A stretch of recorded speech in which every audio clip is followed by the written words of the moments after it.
Hey, welcome back to the Black and Gold Standard Podcast. And today we're going to rant. Um, so, what I'm going to do is I'm just going to go over some of my issues that I have right now with the Steelers. Um, and, everything's not going to be negative. It's some positive things also that I'll talk about. But before we even get into that stuff, let's kind of let's go over our schedule for the week. And this is what we got going on for the rest of this week. So actually today, we're gonna do Kirby's rant, and then tomorrow we'll start um focusing on the Green Bay Packers, and that will be our ops. And with this episode, I always try to pick out 6 guys that I think the Steelers need to concentrate on, and these are the guys that can really do their damage. So what I do is I'll pick 3 offensive guys and I'll pick 3 defensive guys, and then on the 22nd, which will be Wednesday, we're gonna do our smash the gas, which we have a lot of fun on this show actually with Tate, Big G, and myself. Um, we'll just go into some different topics about the Steelers, and then on Thursday we'll do our Steelers and the Packers their matchups. And so what I'll do is we'll just kind of match up the positions and kind of see who has the upper hand in each position. So we'll do 5 offensive positions and we'll do 5 defensive positions. And then on Sunday, actually it'll be Sunday night after the game, man, another late game. We'll do our 2-minute post game show, and again that's with Tate, Big G, myself, and Ashton. And what we do there is we'll just first reaction of the game. So this is kind of fun also because you really haven't had a chance to go back and really watch the film. You're just kind of going off the top of your head from memory of the game. And it can get a little emotional sometimes, especially when things don't turn out right for the Steelers. But if you can, check us out, and just try to stay on top of this and give you guys all the Steeler news. So with that said, let's get right into it. So what I want to talk about today is just some of my issues that I have with the Steelers. And like I said, I'm not going to harp on all the negative things.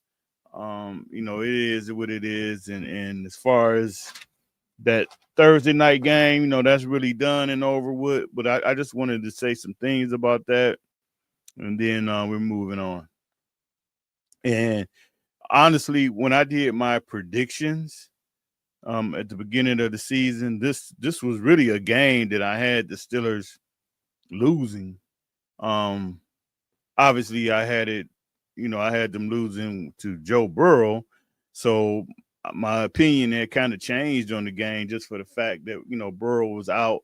And I thought that the Steelers would be able to, get this game, even though the history has shown the Steelers are not good on Thursday night division games on the road. They're 0-7, or either 0-7 or they might be 0-8 now. But the thing of it is, at this point, it's not a fluke thing. It's actually a thing. It's a thing. I mean, when you're losing these many games and lost these many games in a row, it's a thing. And the only thing that I can say is maybe the Steelers, and this is Mike Tomlin, and this is also the Rooneys. One of the things I suggest is, at some point you got to start doing things different.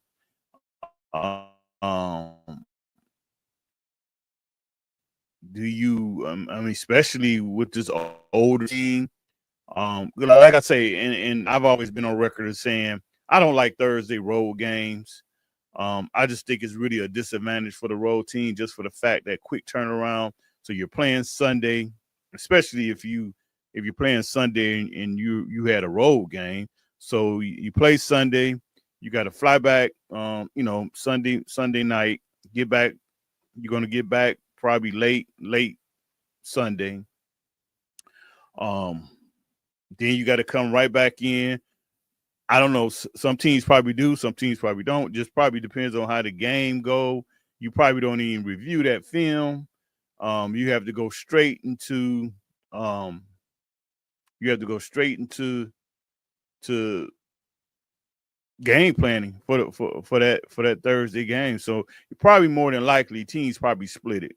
So they probably go over the film, and then after they go over the film, they go over the film of the team that they're playing. Then Tuesday is usually the players' day off, but I don't really know how that works as far as when you're on a short week like that. I don't know if they get that day off. But if they get that day off, they're off on Tuesdays. So that's a waste. But if they do, Tuesday is probably your only really true practice day that you have.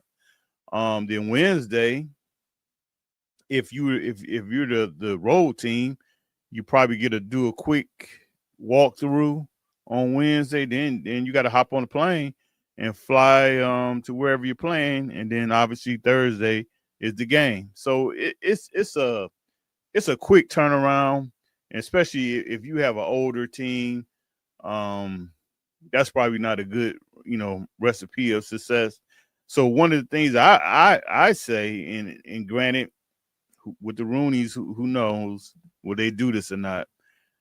I suggest that just to change things up don't necessarily mean that this is going to help the Steelers break this situation they're in with these Thursday night road games. I suggest as soon as they finish playing Sunday, soon as that game is over Sunday, they need to fly to wherever they're instead of coming home. They need to fly to wherever they're playing. So if they're, I don't know, playing Kansas City, they need to leave and say, just say they were a home team. So they need to leave Pittsburgh right after the game, fly to Kansas City, get there, late Sunday night or whatever. But at least now I feel like you're there on Monday. Um, you can do your practicing or whatever that schedule may be for Monday. Um, Tuesday, you got that practice day, and then Wednesday, where like I say, if you're the road team, you're gonna have that walkthrough, and then after that, you got to hop on a plane and fly out. Well, you're already there. So Wednesday, you do your walkthrough. Maybe now you got a little bit more time to prepare because you don't have to make that flight and um, play the game. I mean, it's just something that I would, if I'm the Steelers, I would try. Um, you know, but again, do the Rooney say, we don't want to pay that extra money for hotels or whatever? But at this point, the Steelers need to just do something different. Because whatever is going on now, it's definitely not working. It's definitely not working, and it's a proven fact that it's not working. So this is not like one game or two games. They lost. This has been a couple of games, so it's definitely letting them know that whatever they're doing or how they're preparing, it's just not working. It's not working, and like I say, I have a kind of beef with the NFL because I feel like if you're going to do these Thursday games, because at the end of the day, they're not going to stop these games. I mean, the NFL is about money. So to ever wish that they just cut these games out, that's not going to happen. But I feel like what the NFL should do, if you're going to do these Thursday games, try to work it out if possible, and I think it's probably a way that they could do it. Teams that play on Thursday night should be coming off a bye. Come off your bye, and then you play the Thursday night games. Just try to do something different, because to me, I really believe the home team on a Thursday night has a big advantage. To the team that's coming in, that's traveling there. So that's just one of my ramps, and like I said, that's not so much the Steelers. That's just something that I think maybe they should give it a try. And like I say, the NFL, I think the NFL really needs to try to do better with that situation. My next thing is just the Steelers defense. I mean, when you look at it, half the Steelers games they've given up 30 points. And what's so crazy about it, we haven't even got to the point of our schedule where, I mean, I guess you could say Cincinnati was probably one of those offenses you could say, okay, I can see Cincinnati because their offense is explosive. But with that said, they've been struggling. They haven't been able to run the ball whatsoever. And Joe Burrow is out, and you got Flacco, which, again, veteran quarterback. You're not going to fool him, and he can make all the throws, but yet he's been with the team less than a week, or right at a week at that point. So again, like what's the we give up 30 points to them. We gave up 30 points to the New York Jets. I think Justin Fields got benched yesterday. I know for a fact he had 2 games, and I think one of the games he may have got injured, but he had 2 games where he only passed for like 40-some yards, and he looked like that first game against the Steelers. It had a lot of people saying, "Well, see, we should have never gave up Justin Fields. We should have signed him and bought him back and all this stuff." And that's just what our defense is making these teams look like. We're getting the ball ran on us. It's not really too many teams. I mean, other than the Browns, for some reason, and the Browns just didn't want to run the ball. They decided they wanted to pass the ball 50 times. And they're a team that can run the ball fairly well. Everybody's been able to run the ball on the Steelers. Every top receiver, we haven't been able to stop them. They've been over 100 yards. Jefferson did his thing, and actually would have had more. I can remember that field was a little slick or something, and it was a couple of times that he fell down, and he could have had some big catches, but caught the ball and fell down. So my thing is something just going on with this defense, and especially the secondary.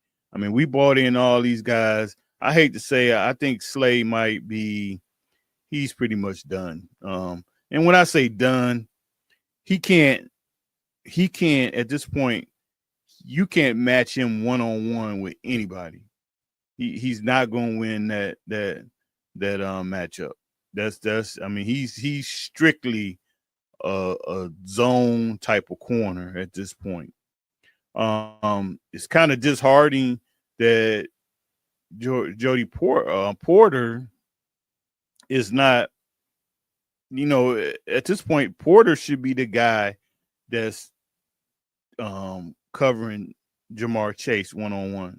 It shouldn't be Jalen Ramsey, because at this point, I mean, Ramsey, his mind is telling him he can do these things, but he can't.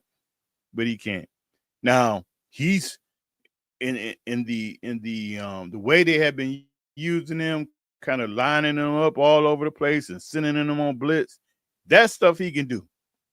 He still has the talent and the ability to do that. But when you're going to ask him to take on a number one receiver and basically cover him one-on-one, that's not his game right now. And you would have hoped that that's something that Porter could do. but he can't do it. He's still grabbing. He's still grabbing and clutching and all that. And with my experience of coaching, um, he's doing that because he doesn't trust his speed. He doesn't trust his speed. He doesn't trust his speed, and that's why he's grabbing because he's afraid of getting beat. So that's one of the things that is kind of disheartening that that situation is not better. And the rest of the guys, the rest of those guys are really not starters. I mean, they feel they role. Um, but this defensive line, I don't I don't know. I don't know what's going on. I mean, it seemed like one game they can stop the run, then the next game they can't. Getting pushed around. To me, Benton is not a nose tackle, but it seemed like the Steelers still don't want to change, and they're in their ways, and they decide that they think that that's what he is and what he's not. I would love to see Black in there a little bit more, but for some reason they're not doing that, and Benton is just getting pushed up out of there. Our linebackers, like I say, the key to their game is the defensive line. When our defensive line is getting pushed around, our linebackers are going to get pushed around because now you got guards and safeties. I mean, you got guards and tackles getting up to the linebackers, getting to the second level, and our linebackers are not big guys, and they're getting pushed around, and that just stops the things that they can do because their game is based on speed, running sideline to sideline, and covering, and sending on blitz because they can use their speed. But when they got a 300-pound guy engaging with them, they can't get off those blocks, and then that just deemed them ineffective. Basically the safeties. Elliott, I think for the most part, Elliott has been very solid this season. Um, Thursday night, I mean, he was like anybody else. He really didn't do anything Thursday. I know he had the family situation, and that might have been weighing on him, but it didn't really matter because nobody else on the defense stepped up. But I thought for the most part he's been very solid. So the thing that we're gonna just put this game behind us. The one thing that will happen, we'll really get to see what this Steeler team is about in these next few games because the schedule is about to ramp up. We're about to actually play a few teams that's going to have some high explosive offenses, and you got Cincinnati in there again. I mean, this Green Bay Packers offense can put up some points, and in the way the Steelers have played, they can do some damage to this defense, and I mean they got a good running game. So it's going to be a challenge. This is going to be a challenge, and this is the game. Like I say, I know he's probably going to play it down, but this is the game that Aaron Rodgers wants. He wants this game in the worst way. Trust me. Aaron Rodgers, he keeps his receipts, and he liked cashing them in. So we'll see. And like I say, I mean, you got Cincinnati coming back up real quick. So these next couple of games is really going to show where this season is going, how this season is going to end up, and what the Pittsburgh Steelers are really about. So with that said, that's pretty much it for me. Like I say, I'm done with this. This was really the last thing as far as the game from Thursday night, and you just got to put it behind you and move on and just keep moving forward. So with that said, you guys take care, and I will see you tomorrow when we talk about the ops of the Green Bay Packers, and we'll break those players down. So until then, take care, and I'll talk to you later. Bye-bye.